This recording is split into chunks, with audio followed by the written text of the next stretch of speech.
Uh-oh, I'm in trouble.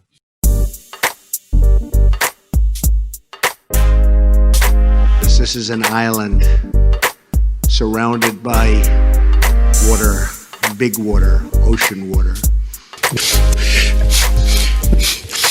Trust me, I'm like a smart person. I'm very consistent. I'm a very stable genius. I had the best words. Tolerate it. I know words. Mike Pounds. I hope they now go and take a look at the oranges of the investigation. But there's no better word than stupid. Anonymous, really anonymous. I'm very highly educated. One of the wettest we've ever seen from the standpoint of water. Had the best words. God bless the United States.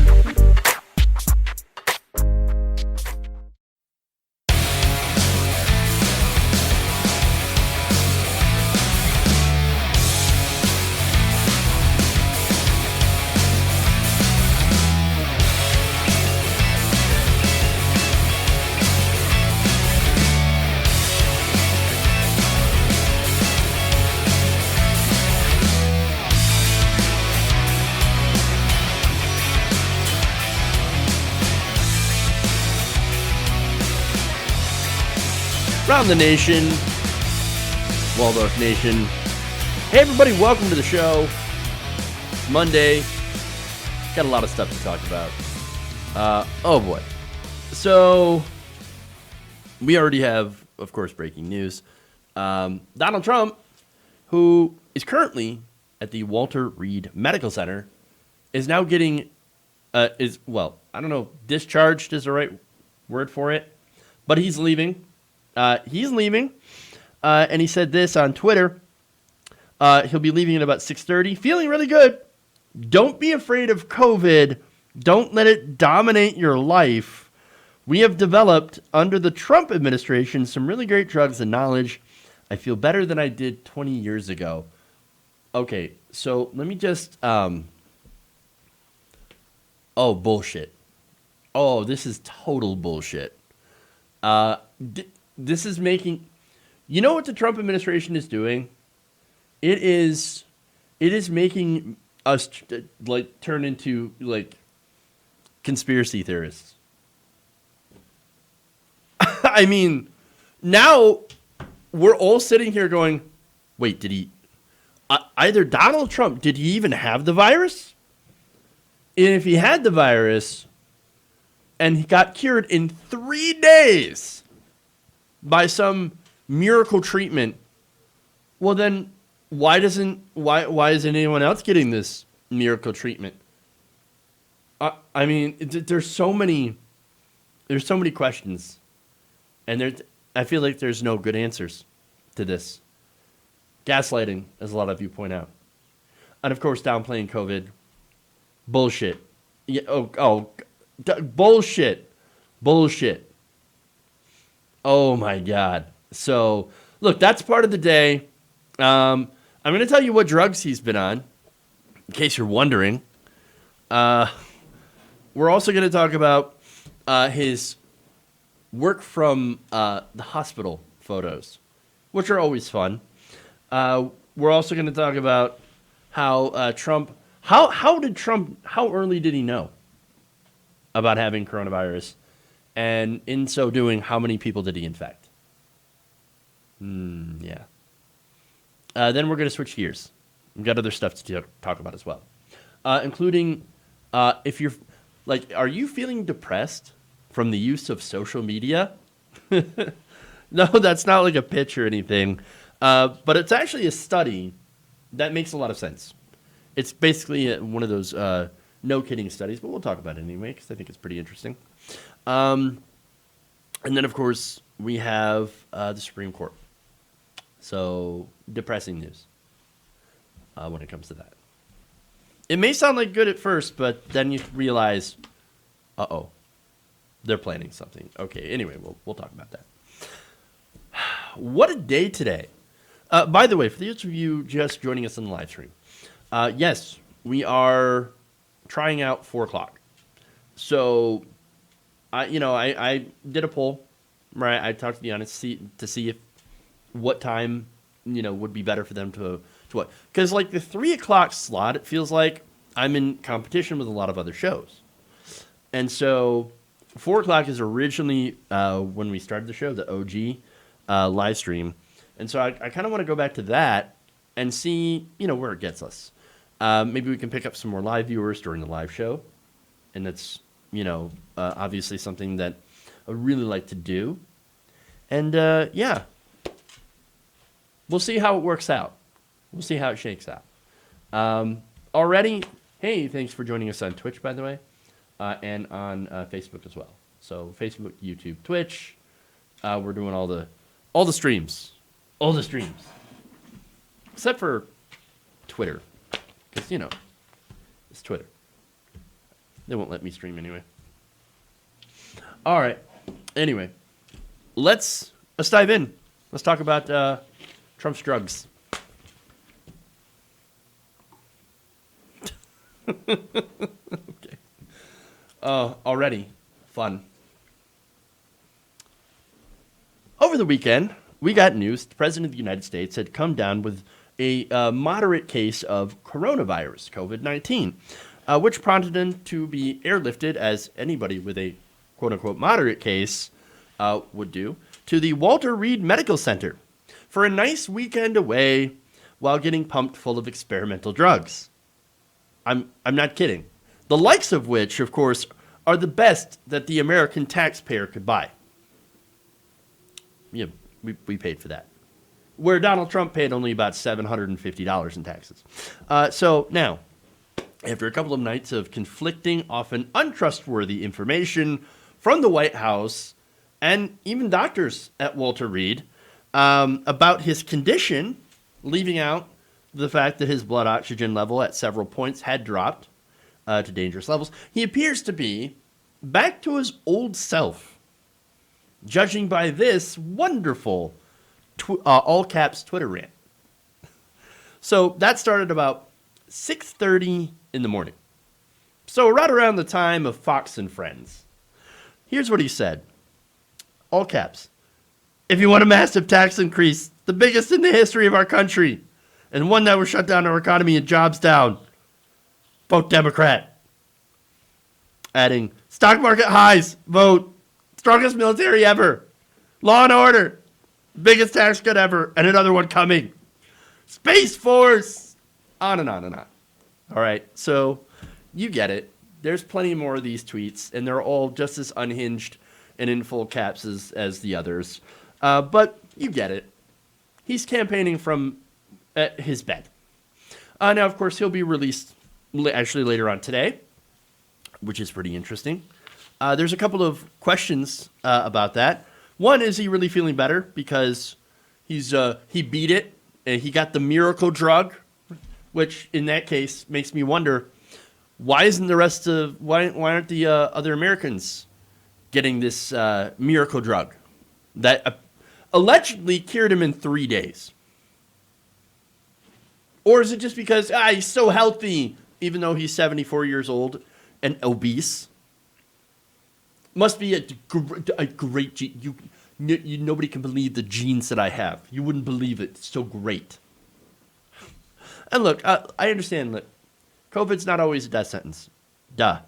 Clearly, a lot of people do recover from coronavirus, and not all of them have long-lasting damage. Sure, some of them do. Some of them end up getting strokes, have kidney and heart damage, lung damage. It really depends, okay? And we don't necessarily know who is going to be impacted in what way until they already are. Okay, that said, not everyone also has the best doctors that the American taxpayer can buy. Now, the other explanation is maybe he was never sick in the first place, and that this is a PR stunt. You might think, okay, whoa. You mean the President of the United States would lie to us about having a deadly disease? Yeah. You know what? It sucks that we are at this point. Like, that we are so used to being lied to and gaslit by this administration that we can even believe that this is a possibility, that the President of the United States faked an illness to then later on, and he did tweet this. He tweeted, don't be afraid of COVID. I've learned a lot. You were there for 3 days. There's no way that if he has this virus, that he could be completely, cured, for one, and not contagious as hell. Because there's no way. No way. There's no way. Look, either he's not sick or he's lying. I mean, those are the only really two options that I would explore. Okay? And it's legit. I mean, that miraculous recovery is just, it's too miraculous. And then, of course, there's this theory. This is presented by Brown University's Dr. Megan Rani. And she's going to talk about what these drugs will do to the president's brain, or anybody's brain. So the president is on a very complex regimen of medications right now. Two of them, remdesivir and dexamethasone, are medications that we give in our hospital and even in our emergency department to really sick patients with COVID-19. They're things that many of us across the country are familiar with, and we reserve them for those seriously ill patients. The third medication, Regeneron, is something that very few of us have experience with. It's really only used in a clinical trial right now. And to my knowledge, there are no studies and no one with experience of giving all three of those medications together. All of them have the potential for side effects for the liver, for the heart, and of course COVID-19 itself can cause problems with liver, heart, lungs, kidney. And the dexamethasone is known to have mental health side effects. It can cause psychosis, it can cause delirium, it can cause mania. Many of us, I would never want to say that the president is experiencing steroid-induced psychosis, but it is certainly concerning to see some of his actions today in the wake of this potentially deadly diagnosis and infectious disease. Well, there you go. There's a lot there. Okay. For one, I just want to point out how the president allegedly received a drug cocktail that was reserved for the very ill. So now they described it as no, you don't understand. He had a moderate case of coronavirus. Okay, so was it because he was very ill that he got that and supposedly had this recovery? Or is it because he's president and he asked for it? I mean, it wouldn't surprise me if he's president and said, no, give me everything. Give me the strongest stuff you've got.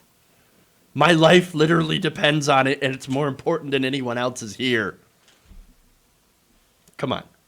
You don't think? And then, look, here's what's funny. He took a joyride on Sunday. Now, what does that have to do with, like, the kind of medication that he got? Well, for one, most doctors would not allow that kind of thing to happen. But he's president of the United States, and often he gets what he wants. So he gets these drugs, and the side effects, possible side effects, are mania and delirium. Great. Awesome. Now, I look at those tweets, and I wonder, would somebody who's experiencing a manic episode be tweeting in caps during his favorite show about how amazing he is in his policies? Or is that just who Donald Trump is? Even after 4 years, I still can't tell. Oh my God. It's amazing. Okay. Moving on. All right. Complete insanity. We have more fun times.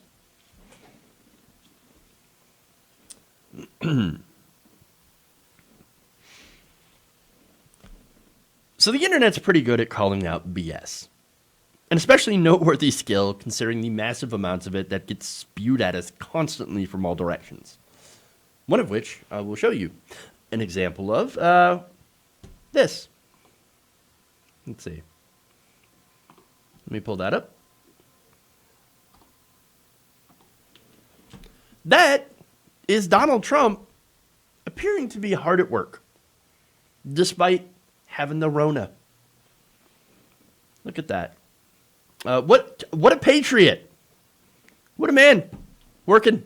Look at that. We got more. We got more. Wow. Yeah, it's really, really working hard. Again, got the Rona. You can't stop him. You can't stop the president. Oh. You can't stop this guy. All right. So, C-libs, not that bad. Stop being soy boy lib cucks. All right? Just a 99% survival rate. Donald Trump, he's king. Great genes. Kidding. Hold on here. So, given that Donald Trump had a moderate case of COVID, as, they describe. Okay, moderate. He's not on a ventilator or anything like that, and is pretty fortunate that, it happened this late in the game. Okay? And so, nonetheless, he's in a high-risk group. Something to worry about. But, lucky for him, he's president of the United States. He's got the best medical care the taxpayer can pay for, because he sure as hell didn't. And he's taking experimental drugs, including a steroid that may cause delusional thinking and mania. Yeah. But that's not what we're talking about here. We already talked about that. I'm talking about the pictures. Did you know that this could be a photo op? I know, shocker, right? Apparently, political observers looking at the timestamps of these photos put them only about 10 minutes apart. Meaning these pictures, which were released over the weekend and hyped up by conservatives, with him, of course, wearing two different things, appeared to have been staged for propaganda purposes. Well, golly gee, I couldn't think of anybody who would be interested in doing something like that. Oh, right. Yeah. Furthermore, some people have zoomed in on these photos and have found that, that aside from Donald Trump's name being written in Sharpie, the page is essentially blank. See, there's that. Nothing really there, except for his name. We've got two more. We got that. That's a blank page. And that's, of course, part of this picture. Okay. So you get it. They gave him a Sharpie and said, write your name while we take pictures of you to make it look like you're working. Can't make this shit up if you try. And believe me, they try. Now, of course, before Trump, no one would believe you that a president would do this, but I guess you could thank him for expanding our thinking. I mean, how on brand is it for the president of the United States right now to do a photo op where he signs blank pieces of paper while he's supposed to be down with the Rona? Only in our insane timeline do we have this going on. Naturally, of course, it brought swift and hilarious condemnation, which is great. One person writes, so glad our president is still relentlessly signing blank pieces of paper. Another person says, hey, he's signing blank pieces of paper, which calls into question his mental state. Again, back with the, one of the medications that he is taking. Supposedly causes delirium. Just saying. Another person says, absolutely what America desperately needs is staged photo ops where the president signs blank pieces of paper. I feel my family's life getting better already. I know, right? I feel safe. Much more secure, America. Right? America really is great, again, because of this. Another person says, oh, look, signing blank pieces of paper for a stage photo op so his corrupt, deceitful daughter can use it as propaganda and pretend he's not as sick as he is. Well, he's getting released at 6:30 today. So after this clip has gone up. Well, there you go. I mean, okay. One more here. Another person says, love to work in my job, signing my name in the middle of a blank sheet of paper. Don't we all, though? Don't we all? Okay. So now for a serious point. The man allegedly had coronavirus, which is supposed to be an aggressively contagious disease. Why would there be people in the same room filming him, photographing him? Why would he take a fucking joyride in his motorcade, knowing that he would infect the Secret Service members? Look, masks are effective in public places, yes, but the car he's in, hermetically sealed. I'm sorry, but that does put them at risk. That air is not going anywhere. Okay, and I get that Secret Service agents regularly take risks for their job. Their job is to take a bullet for the president. But this, it's not taking a bullet. This is stupid and unnecessary. Also, he could drive around and wave to his fanatic cult. It doesn't make any sense. Completely and totally reckless. Which again makes you think, what if he doesn't have coronavirus? What if all of this is a ruse? I mean, it's amazing again that we are at this point where we can even consider such a possibility. But here we are. This is like some North Korea level propaganda shit. Hell, no wonder Kim Jong-un and Donald Trump fell in love. Because in many respects, they're exactly the same.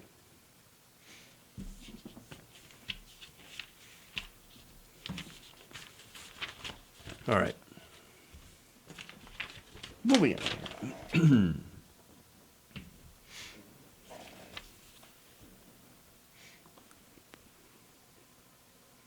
Whoops.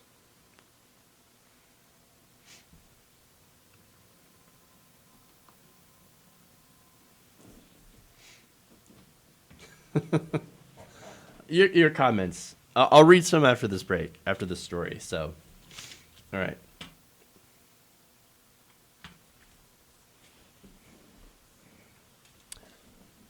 Kellyanne Conway is the latest Trump staffer to test positive for the coronavirus. So that happened earlier today. Over the weekend, Kellyanne Conway, George Conway, the whole Conway family had all tested positive. And Claudia, of course, told her TikTok followers that she felt like death, like she's dying, all because of Donald Trump. Which, by the way, on Sunday, according to the Wall Street Journal, who has a new report out about how Trump actually knew that he had coronavirus all the way back before the debate and didn't let anybody know that he had tested positive. This is amazing. Now, according to the report, Trump attempted to hide his first rapid test that gave him a positive test result. Tried to hide it. No. Coronavirus, I don't have it. Don't tell anybody. Okay, don't tell anybody that I tested positive for this. Oh, great. Wonderful. So now, again, he was trying to, he attempted to hide that first test and then was supposed to take a test on Tuesday upon arriving at the debate site. But he conveniently arrived too late to be tested. Oh, really? Now, does anybody believe that? I mean, that Donald Trump, accidentally showed up too late. Oh, my, what are you going to do? Oh, I'm late. I can't, I don't, no time for the test. Got to go debate Joe. Really? Really? No way. No way. Amazing. And by the way, it's not just Kellyanne Conway. It's also Kayleigh McEnany. Kayleigh McEnany also has coronavirus, and she is the latest. There are so many people that have,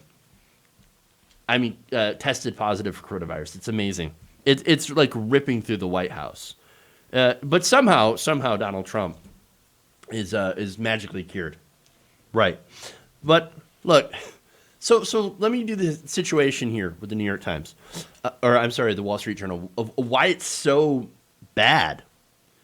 So now, what happens is Donald Trump tests positive pre-debate. So it's got to be around Monday. That's just a couple days after, by the way, Saturday, which was that big party for Amy Coney Barrett. That super spreader event, essentially. Okay? And so he shows up late, I think on purpose, because he had already tested positive, didn't want to have to take a test before his debate with Joe Biden. And the end result, of course, is that 11 people had been infected as a result of that Ohio debate. Now, it didn't have to be him that did it, but his family members, remember, have, and they're being tested right now, his family members weren't wearing masks. So somehow that COVID got to 11 people in that audience. Reckless and dangerous. I mean, it doesn't even cover it, really. But there's more. Now, Mr. Trump received a positive result on Thursday evening before making an appearance on Fox News, in which he didn't reveal those results. Instead, he confirmed the earlier reports that one of his top aides, that's Hope Hicks, had tested positive for the virus, and mentioned the second test he had taken that night, which was, he said, was awaiting results.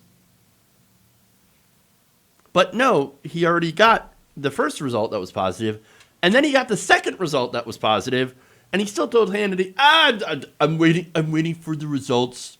These results are going to be tremendous. The best results you've ever seen. The greatest. Instead, later on, I think he was told that you can't just keep bullshitting. This is serious. And so after throwing Hope Hicks under the bus, he goes and later on at 1 o'clock in the morning says, oh, look at that. It turns out I've got coronavirus. Oops. Within that time, by the way, he infected numerous staff members, Secret Service, all these people. And again, likely got it during that super spreader event for Amy Coney Barrett. Again, you had numerous congressmen, including Tom Tillis, who tested positive, Ron Johnson tested positive, and Mike Lee tested positive. And I don't know if Mark Meadows is going to test positive, but that is a possibility as well. Also, Chris Christie tested positive. Chris Christie was involved with Donald Trump's debate prep. So, you know who else was involved with Donald Trump's debate prep? I believe Rudy Giuliani. Maybe he's also getting that delirium drug. That might explain some things. Man. Look, it's amazing that they hid this. And of course, it's all politics. Of course it is. But, I mean, having the virus and admitting that, this is a problem, this is dangerous, looks bad for their followers or to their followers. And so, we're not interested in doing that unless we have to. So, let me get to politics for a second. Now, I know it seems like a dishonorable tactic, okay? If I were the Democrats, I would use this situation to put a stop to the nomination of Amy Coney Barrett until after the election. Boom. Use this situation. Take advantage of it. That way, we can be sure Donald Trump cannot use the SCOTUS to cheat his way into a second term. Because do you think it would happen? Of course it would happen. I don't, look, and here's the thing. I say dishonorable, but really, I don't care. I don't care if it's honorable or dishonorable. You know what I care about? Winning. I care about winning. I care about advancing progressive policy and protecting immigrants, LGBTQ plus people, minorities, and I'm willing to do that by beating Republicans at their own game. So if they want to pull bullshit, we'll pull bullshit. Except that we have the facts on our side, but this kind of shit, okay? So now, that said, the report mentioned one more thing. Apparently Donald Trump, or at least one staffer had known about this. And he had asked that advisor to not disclose that people around him were coming positive with coronavirus. He said, quote, don't tell anyone. Don't tell anyone. And again, this is numerous staffers inside the White House talking to the Wall Street Journal, which is not known to be a liberal rag. I mean, he knew. Of course he knew. Of course he knew. The bastard knew. And he doesn't give a damn about it, about anyone but himself. Because telling him, I think in his mind, would have made him look weak. And that's all he cares about, himself. But ironically, that's what he is, though. He's weak, he's petty, he's irresponsible. He puts other people in danger. And now you have the White House that has more cases of COVID than Far Eastern countries. Just a comparison, right? And so you might just want to let that one marinate in your brain for a while as you consider just how messed up, how fucked up this entire situation and administration really is. It's amazing. All right. I'm going to take a quick break. We're going to come back. We're going to shift gears and talk about same-sex marriage. That's interesting. Yes, same-sex marriage back in the news. And then we've got a study on depression. That's not going to surprise you. So stay right here. I'm going to come back and read some super chats. If we have any, thank some members and all that stuff, and read some comments. So stay right here. Around the Nation. Be right back.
Tighten up my meat.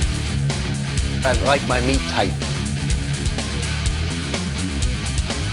See Yosemite's.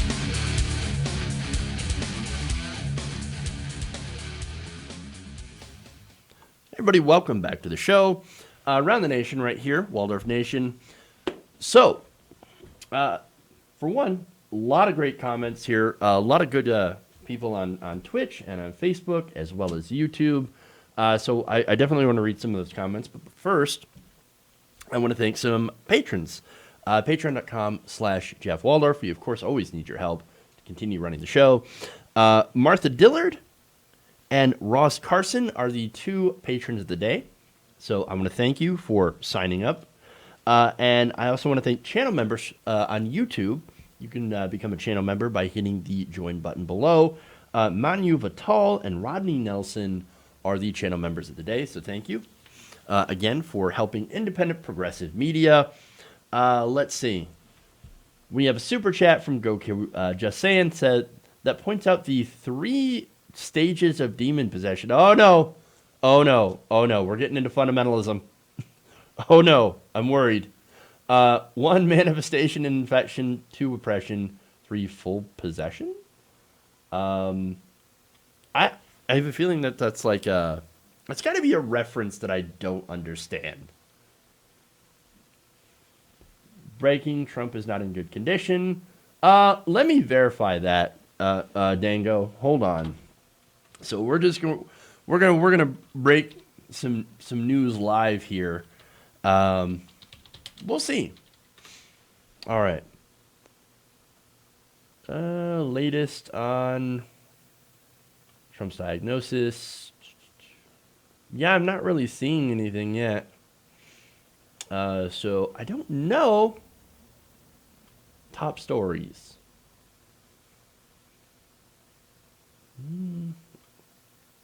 As far as I know, he was set to leave. Trump was okay. This is according to CNN, by the way. So let's see. President Trump says he'll leave. Walter Reed. Trump's physician said the president's evaluation and clinical status supports his return home, although he's not over the woods. He did drop his oxygen sats dropped quite a bit. Was given a steroid, and that apparently he wanted to return to the White House on Sunday. Quote: "He is done with the hospital," said one of the sources, and he's concerned at the sight of him being hospitalized. Quote: "Makes him look weak." Well, we know that already. So look, I don't see it. But who knows? Who knows? We'll see what happens. All right, anyway. You never know with breaking news. It's just, it's fast. He will not quarantine. Oh, you know what? That's something else I should have mentioned as well. I mean, the guy refuses to quarantine. He wants to go right up back in the campaign trail. There is no way that he is not still infectious. There's no way. Of course he's infectious. Oh, my gosh. It is not out of the woods yet. Oh, that's okay. All he needs to do is just, like do forest management. Rake the forest. That's all. That's what that means, right? I don't know. All right. Anyway, let's go to some comments here from Facebook. Let's see. There seems to be an argument here in socialism if you vote blue. Oh, I fucking wish. Oh, you kidding me? Biden a socialist? Oh, no, every leftist is like, just like going, yeah, oh God, I fucking wish, dude. Are you serious? That would be fantastic. Instead, we're stuck with this guy. Every leftist I know. So, no. Just, come on. And again, the puppet of the left, right? I love that entire thing because, for one, okay, is he a puppet of the left, or has he lost the left every time he says, for example, on policing, right? Which, by the way, Joe Biden wants to give more money to the police. I don't know if you know that, but anytime he says like something about police reform, okay, you just lost the radical left. But wait a minute, if the radical left is driving, then how can you lose the radical left? It doesn't make any sense. It just doesn't make any sense. But that's their argument. And really, I really do believe that Donald Trump was really worried about running against Bernie Sanders. And so they had all these talking points crafted beforehand. And then, since, Biden ended up getting the nomination, they had to quickly switch over to, Joe Biden. And the best they can come up with, the radical left is controlling Joe Biden and by getting nothing that they want out of a Joe Biden presidency. Brilliant! Fucking brilliant! Makes no sense. Okay, anyway. Let's move on.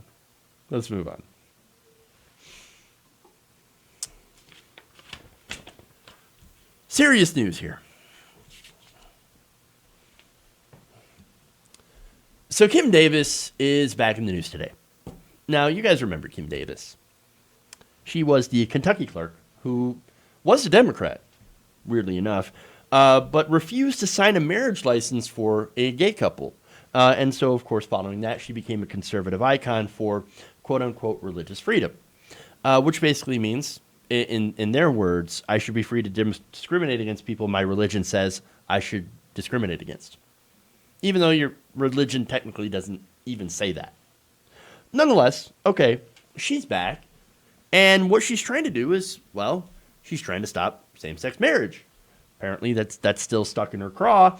And 5 years later, she's still fighting to stop those gays from getting married. All right. Her latest appeal, you might be happy to know, just got rejected by the Supreme Court. So they said, nope, we're not going to hear it. We're not going to hear your case. Okay, you might think, what's the issue then? They're not hearing the case. Everything's fine. What are you talking about? Well, the issue is that conservatives will not stop trying to overturn progress, to bring progress back. In fact, that's why we consider them to be regressives. And so their goal, as we've seen before, is to use the courts. Now, that's kind of important right now because we have an open Supreme Court seat right now, left by the late Ruth Bader Ginsburg. Now, Donald Trump has already rushed to fill that nomination, to fill that seat with the nomination of Amy Coney Barrett, who is a very religious and socially conservative justice. And we're concerned, progressives are concerned, that she will rule in such ways. Now, if Mitch McConnell is successful with the nomination and the successful seating of Amy Coney Barrett, they would have a 6-3 conservative supermajority in the court for decades, for quite a long time. So that puts a lot of things in jeopardy, including Obergefell. So now Obergefell was the decision that effectively made same-sex marriage legal across the country. It made it illegal to discriminate against same-sex couples to allow them the same rights to get married as anybody else. That decision was 5-4 in the Supreme Court. Now there's only 8 justices, and at least 2 of them, possibly 3, are now deeply hostile to the Obergefell ruling, and again, made it known in their refusal to hear this particular case. So this is what, in fact, Justice Thomas had wrote about this. Due to Obergefell, those with sincerely held religious beliefs concerning marriage will find it increasingly difficult to participate in society without running afoul of Obergefell and its effect on other anti-discrimination laws.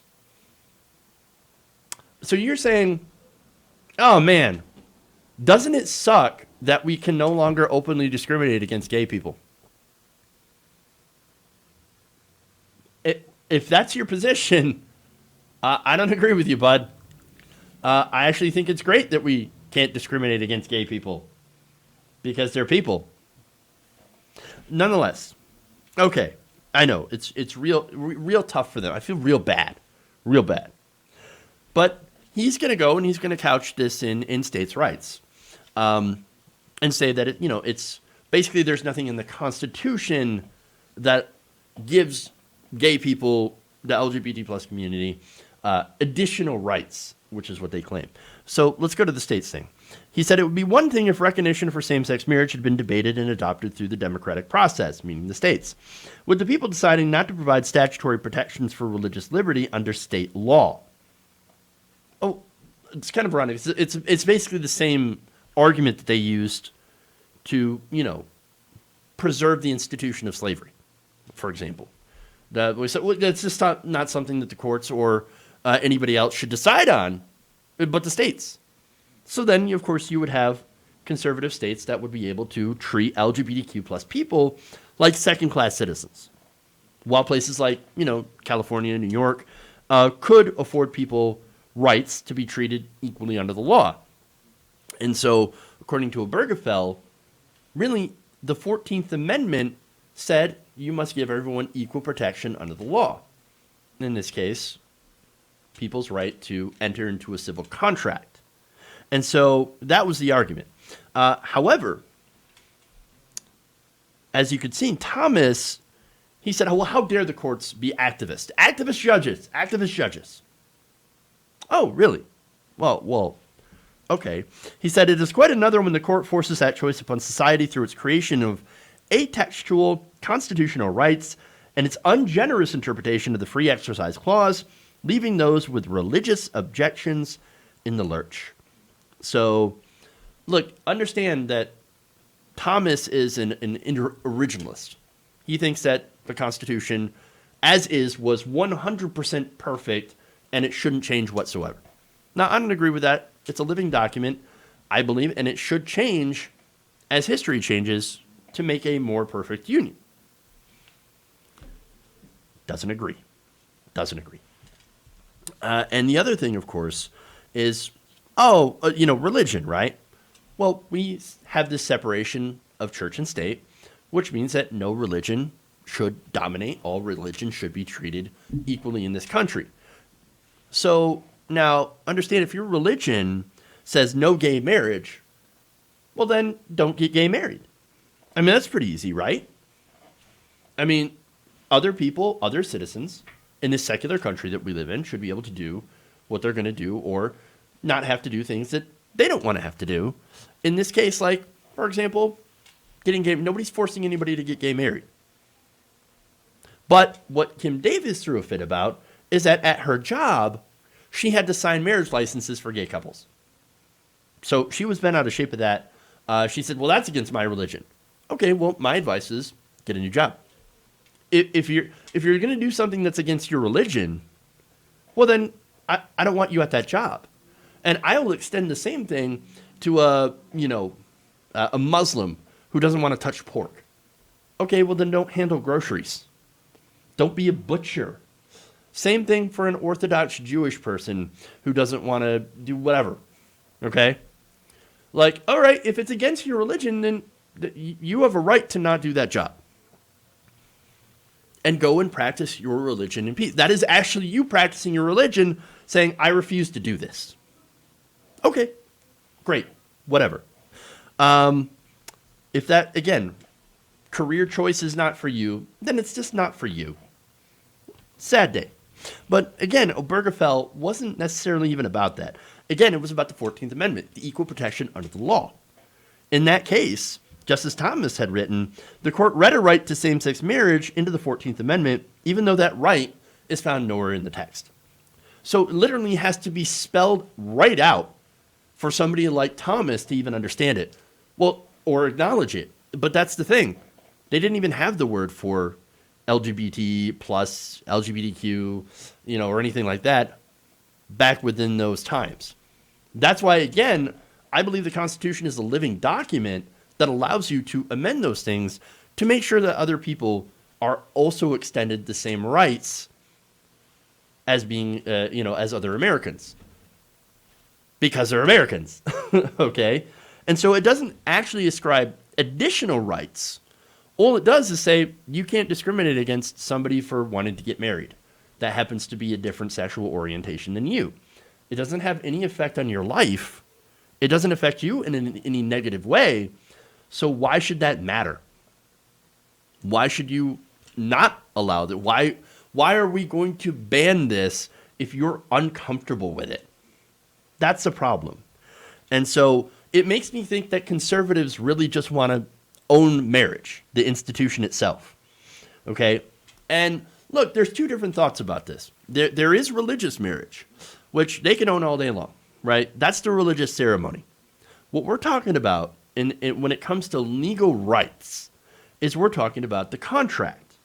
And again, marriage is both of those things, but can be one or the other as well, right? So in the eyes of the state, for example, marriage is a contract between two people. It confers benefits which single people don't have. Be it, tax benefits, rights to property, rights to make medical decisions, which are really important, other legal protections, immigration statuses, nothing to do with the religious aspect because, again, you have the state that is, that there's a wall of separation between church and state. And so they're not legislating on a religious institution, but merely a legal contract between two different people. And that's it. So all the court argued in Obergefell is whether or not it was people had the right to enter into a contract, and if it was protected under the 14th Amendment for those who had different sexual orientations. And that is it. And when you looked at it, you say, well, yeah, it does seem like we are not affording equal protection to people by banning them from entering into this contract. And that's it. And so Thomas continues, though. He said, several members of the court noted that the court's decision would threaten the religious liberty of the many Americans who believe that marriage is a sacred institution between one man and one woman. Basically, it hurts their feelings. It offends their sensibilities. They are offended. And so they wish to ban the things that they are offended by. I mean, that's really what it comes down to. Can you say snowflake? I mean, really. He said that if the states had been allowed to resolve this question through legislation, they could have included accommodations for those who hold these religious beliefs. I don't necessarily believe that. I don't think places like Texas and Louisiana or Alabama would allow any kind of exceptions or to allow for people to join into these contracts called marriage and to have these rights. I think that those states would be the ones to block these rights. And so, unfortunately, leaving up to the states sometimes is not the best idea when it comes to expanding rights to other people. And so basically, what you have are conservatives, because it's not just Thomas, it's also Alito that joined in this dissent, that are crying about the way that it was done because they don't like what was done. And so that's the problem. But he says this, the court, however, bypassed the democratic process. Worse still, it briefly acknowledged that those with sincerely held religious beliefs to same-sex marriage are often, quote, decent and honorable. The court went on to suggest that those beliefs espoused a bigoted worldview. So, look, if you believe that LGBTQ people are not equal to other people who are not, to cis people, for example, cisgender, straight, white men and women, if you don't believe that they're equal and deserving of equal rights, then yeah, that's a bigoted worldview. Whether it's based on a religion, whether it's based on your feelings being hurt, or the ick factor that you might feel, or no matter how deep in the closet you have shoved yourself, it's a bigoted worldview, regardless. It just is. What you're doing is you're applying your religious standards to another person's life, a citizen's life, for a thing that does no harm to you personally. I don't think that you should be able to make that call. I don't think it's any of your business. But what this argument comes down to is that he's using the whole states' rights argument and then the religious freedom argument basically to argue that gay people have hurt our feelings. I mean, by not going through democracy, for one, through the states, which, by the way, 6 in 10 people, when Obergefell was passed, said that same-sex marriage should be legal. It's even higher now. Okay? So even if you were to go through the democratic process, you would find that most people would agree with it. Now, would most Republican politicians in those states? No. No, I don't believe they would. And so that presents a problem because we don't necessarily live in live in a direct democracy. We live in a republic, and there are a lot of people who are in power that haven't even been voted in by the majority of people.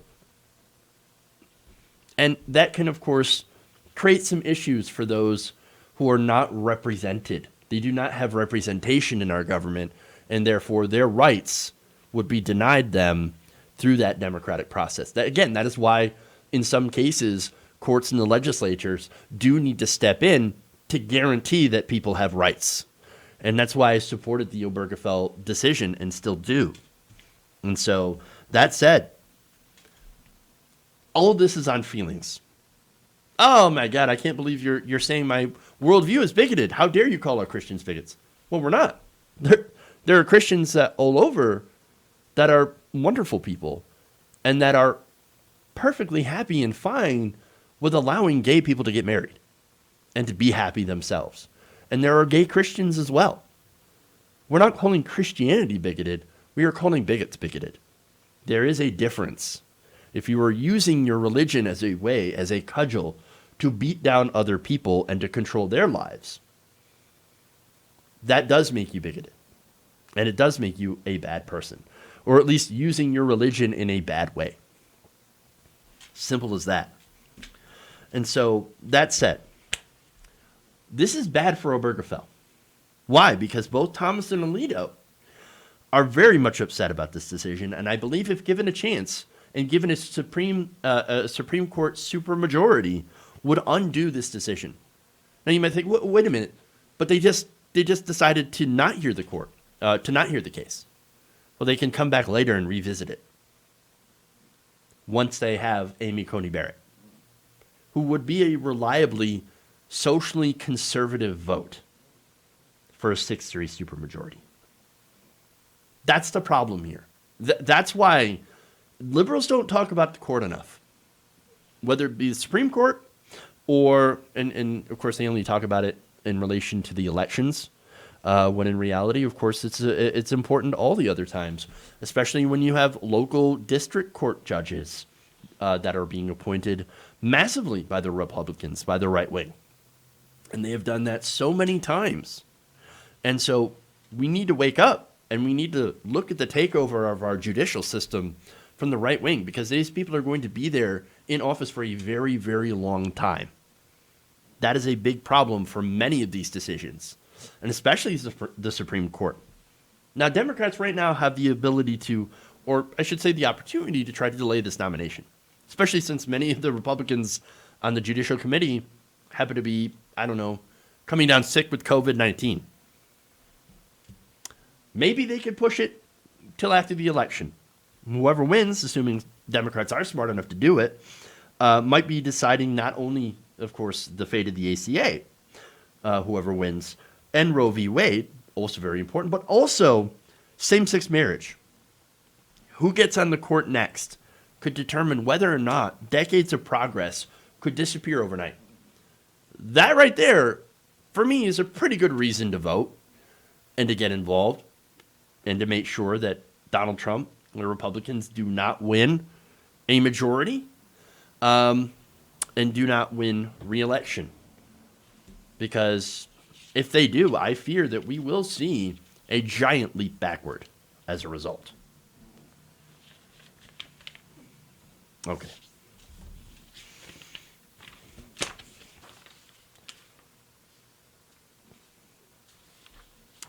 All right, one more here.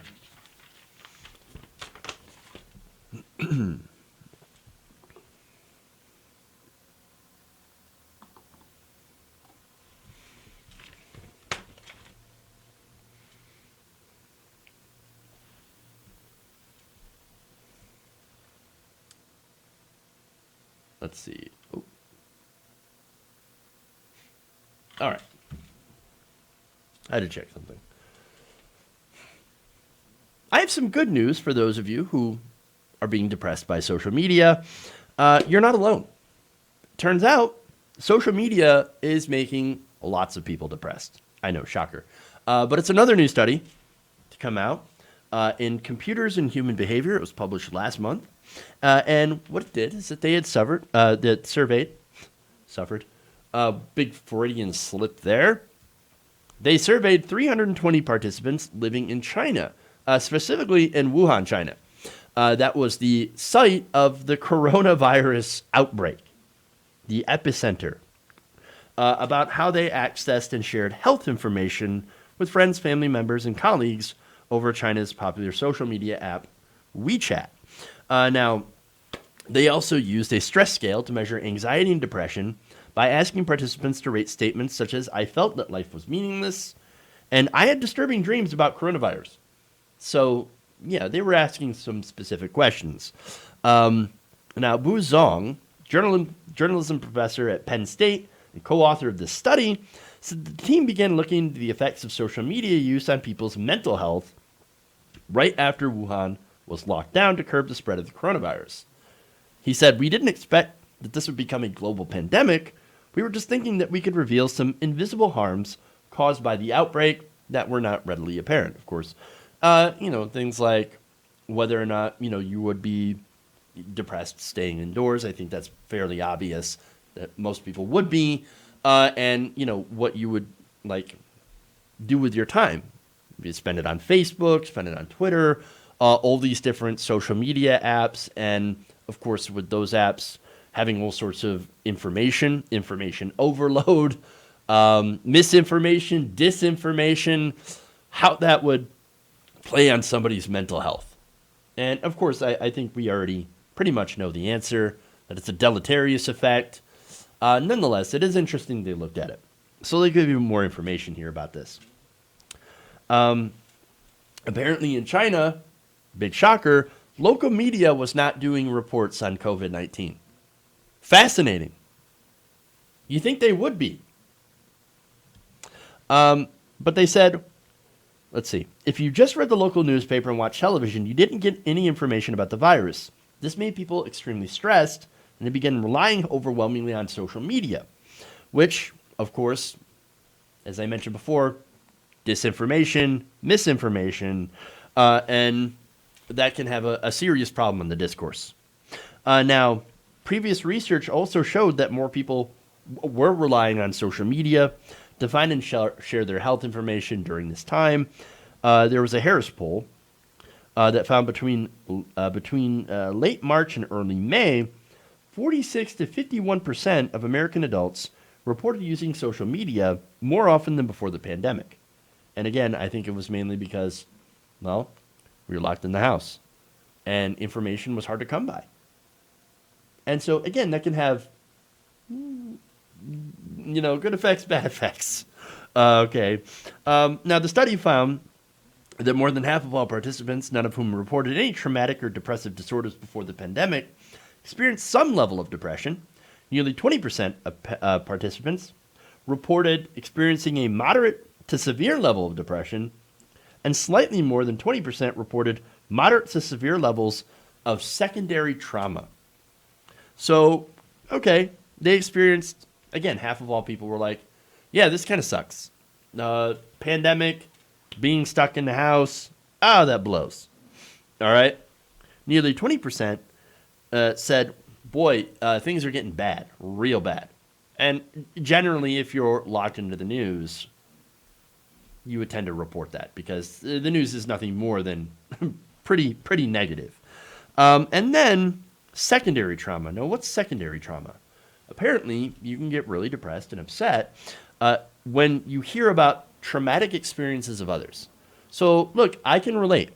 I was reading early reports about what COVID-19 could potentially do to the human body and what it was like to, have to be on oxygen and gasping for air and things like that. That, it hits you hard. And you're like, Jesus, that's horrible. And so, yeah, secondary trauma when you read about how bad it could be and people that have survived, right? And so I get it. But based on the researchers' model, excessive use of social media, they found, was linked with the most severe levels of depression and secondary trauma. And I can confirm, again, every time I'm on social media, I get a little depressed. Mainly when I read the comments, though. At least the comment section on COVID. Oy. Especially with the local news. Even worse. So, but on a more serious note, yeah, of course people are going to get depressed.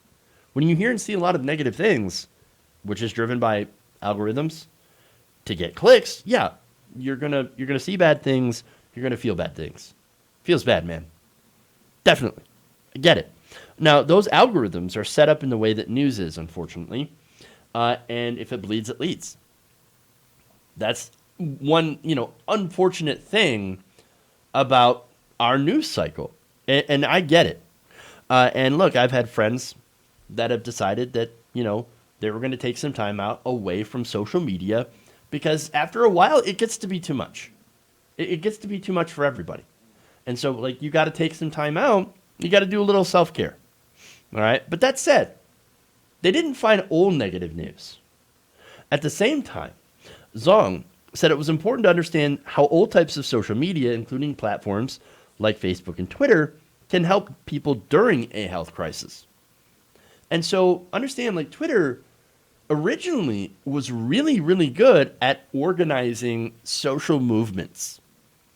People would organize on Twitter around Occupy Wall Street originally, and other, social movements like that. Social media has been really good for spreading videos like, for example, police brutality. Yes, it's a negative thing, but it also gets that in the limelight, and it also gets, in some cases, can lead to getting justice.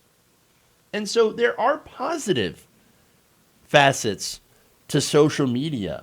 It's just what it comes down to, according to the results of this study, is that you've got to take time out for you, and you've got to do, basically take time out for yourself, do things in moderation, and that's really it. And that's key. In fact, here's what Zhang said. I think when disasters find us, we tend to go to our social networks more to get help and reach out. It's human nature. We don't want people to think social media is bad. We just want them to know there's a balance. And when you go over the threshold, like checking every 5 to 10 minutes, like a lot of us in news media were, when Donald Trump went into the hospital with COVID, yes, I'm guilty of that, it can bring even more stress to yourself. And so overall, common sense, moderation, give yourself some time away from social media, process the bad things that you've seen, and do some self-care. Treat yourself. Treat yourself.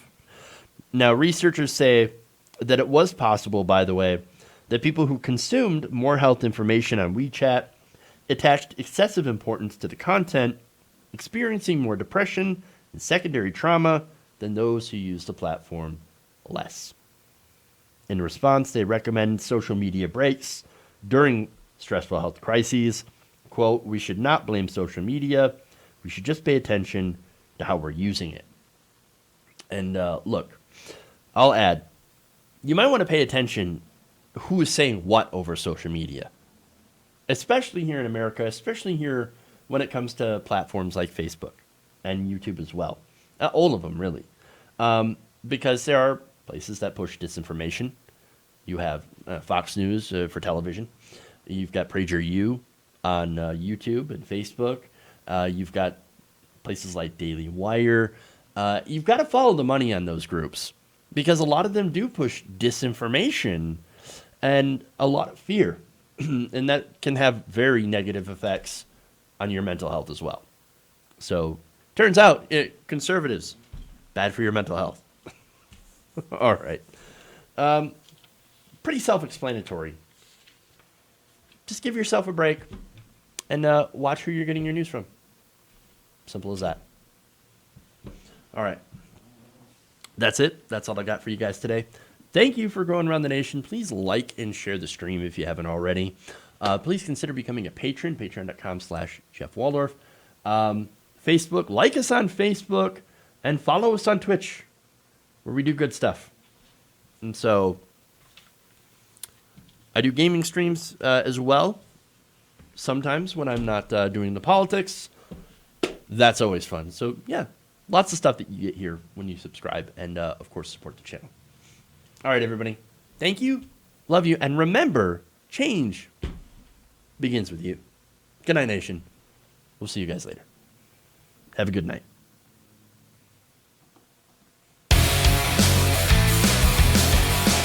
Please clap.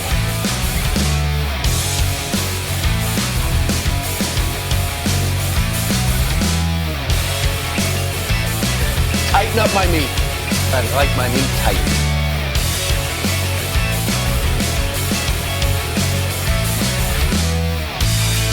Wet ass P-word. There's some whores in this house.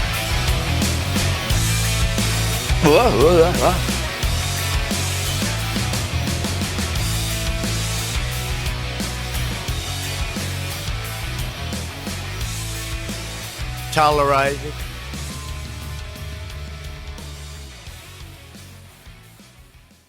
They're kicking me out the door. They're kicking me out the door.